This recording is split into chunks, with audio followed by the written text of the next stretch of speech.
குடிகளே, எல்லாரும் கர்த்தரை கெம்பீரமாய் பாடுங்கள்.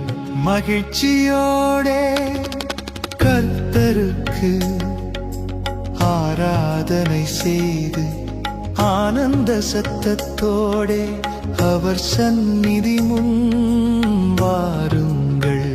கர்த்தரே தேவன் என்று அறியுங்கள். நாம் அல்ல, அவரே நம்மை உண்டாக்கினார். நாம் அவர் ஜனங்களும் அவர் மேய்ச்சலி நாடுகளுமாயிருக்கிறோம்.